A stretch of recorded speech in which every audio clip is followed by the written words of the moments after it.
Assalamualaikum warahmatullahi wabarakatuh. Waalaikumsalam warahmatullahi wabarakatuh. Selamat siang ya Kak. Perkenalkan, saya Cynthia Nuradipa yang akan melakukan penyuluhan pada siang hari ini.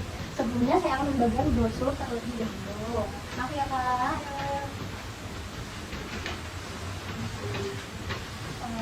Sebelumnya kakak-kakak ini sudah mengenal atau mengetahui apa itu penyakit difteri? Belum ya. Jadi di sini saya akan menjelaskan apa sih penyakit difteri itu. Nah, penyakit difteri itu adalah penyakit infeksi yang disebabkan oleh kuman. Nah, penyakit ini itu ditandai dengan adanya peradangan pada tempat infeksi, terutama pada saluran pernapasan, bagian atas, tenggorokan, dan juga hidung. Dan bisa juga melalui kulit. Nah, kuman ini memiliki efek toksin atau racun yang dapat menyebar ke seluruh tubuh lewat aliran darah hingga dapat merusak organ lain. Contohnya seperti otak dan jantung. Penyakit ini juga sangat mudah menular dan berbahaya karena dapat menyebabkan kematian. Bagaimana sih penyakit difteri ini menular? Nah, penyakit difteri ini menular dari manusia ke manusia bila terjadi kontak dengan penderita dan karier. Seperti orang sehat yang terinfeksi difteri namun tetap bisa mengeluarkan kuman difteri, yaitu bisa melalui percikan udara. Bisa juga dengan kontak langsung dengan permukaan kulit seperti luka yang terbuka gitu. Nah, yang ketiga juga bisa dengan kontak dengan benda-benda yang terkena kuman difteri itu seperti kayak mainan, kasur, pakaian gitu. Terus juga apa yang harus dilakukan bila seorang mempunyai gejala seperti itu? Jadi yang harus kita lakukan jika mempunyai gejala seperti itu harus datang ke pelayanan ke rumah sakit terdekat. Penderita harus dirawat di ruang isolasi atau juga dengan kontak erat penderita harus diperiksa juga ya untuk mengetahui apakah sudah menderita penyakit difteri atau belum. Dan untuk melakukan pencegahan tentang penyakit difteri ini itu bisa melakukan imunisasi dengan vaksin di dewasa, bisa menjaga kebersihan diri tentunya. Bila mempunyai keluhan sakit saat menelan, bisa segera memeriksa ke rumah sakit terdekat. Dan juga bisa menjaga stamina tubuh dengan makanan yang bergizi dan berolahraga. Dan cuci tangan sebelum makan tentunya ya.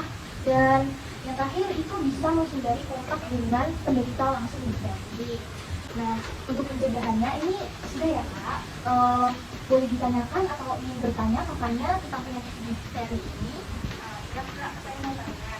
Saudara saya kan dulu tuh terkena difteri karena ciri-cirinya gejala-gejalanya itu sama seperti yang disebutkan sama kakaknya tadi. Iya. Nah, apakah jika benar saudara saya terkena difteri itu masih bisa terkena lagi Kak? Nah, itu bisa jadi kemungkinan saudara kakak ini bisa terkena lagi. Soalnya kan kemungkinan terkena itu lagi di kemudian hari ini bisa dikarenakan karena infeksi. Ini tuh bukan satu kali seumur hidup. Jadi bisa berulang lagi ya. Kak mau tanya lagi seputar dengan penyakit difteri ini. Jadi saya itu hari ini habis sakit radang tenggorokan. Nah kemarin itu saya itu demam, terus juga susah menelan saat saya makan, tapi saya tidak sesak nafas. Terus saya juga nggak bengkak. Apakah itu ciri-ciri atau tanda-tanda saya akan terkena difteri atau emang radang tenggorokan? Nah, ini bisa termasuk ciri-ciri ya terkena penyakit difteri karena itu mempunyai keluhan menelan sakit juga ya. Nah, itu bisa segera mungkin diperiksa ke rumah sakit terdekat. Dan jika kakak mempunyai masalah seperti ini, itu jangan panik gitu ya, jangan panik. Kamu tetap waspada gitu. Terus juga evaluasi keluhan lainnya yang mungkin kakak alami gitu ya. Terus jangan lupa menggunakan masker tentunya ya pastinya. Terus juga kakak harus menghindari penggunaan alat makan secara bersamaan untuk sementara sampai dipastikan kakak tidak memiliki atau mengalami difteri.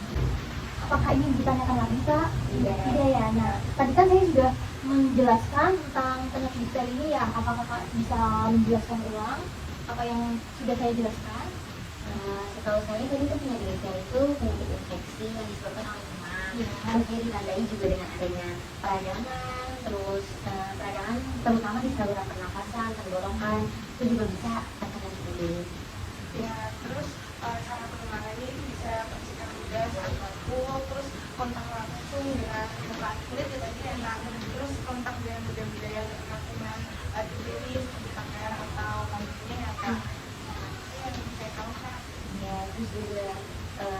pencegahannya tadi yang kakak jelasin kan itu sebaiknya kita imunisasi dengan vaksin TB saat dewasa, terus kita juga harus menjaga kebersihan.